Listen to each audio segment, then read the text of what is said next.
যে রাধে সে চুলও বাঁধে। ঢাকাই সিনেমার চিত্রনায়িকা পরীমনির ক্ষেত্রে বহুল প্রচলিত এই প্রবাদটি যেন সত্যি বলেই ধরে নেওয়া যায়। একে তো ঢাকাই সিনেমার প্রথম সারির নায়িকা তিনি, অন্যদিকে সংসার সামলানোর ক্ষেত্রেও তার জুড়ি নেই। 2 সন্তানকে নিয়ে পরীর ছোট্ট সংসার, নিজের জীবনের বিভিন্ন খুঁটিনাটি মুহূর্তগুলো ভক্তদের সঙ্গে সামাজিক যোগাযোগ মাধ্যমে ভাগ করে নেন তিনি। এই যেমন সম্প্রতি বৃষ্টির দিনে হাঁসের মাংস রান্না করলেন পরী, সেই ভিডিও নিজের ভেরিফাইড ফেসবুক অ্যাকাউন্টে শেয়ার করেছেন, যেখানে পরীমনির রান্নার প্রশংসায় মেতে ওঠেন নেটিজেনরা।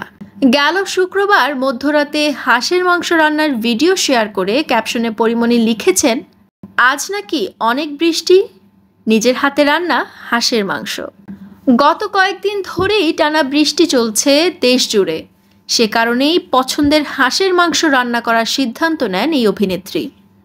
আর সেই মুহূর্ত ভক্তদের সঙ্গে শেয়ার করতেও ভুল করলেন না তিনি। খুব শিগগিরই পরীমনিকে দেখা যাবে রঙিলা কিতাবে। এছাড়া সম্প্রতি কলকাতায় গিয়েও সিনেমায় কাজ করে এসেছেন এই অভিনেত্রী।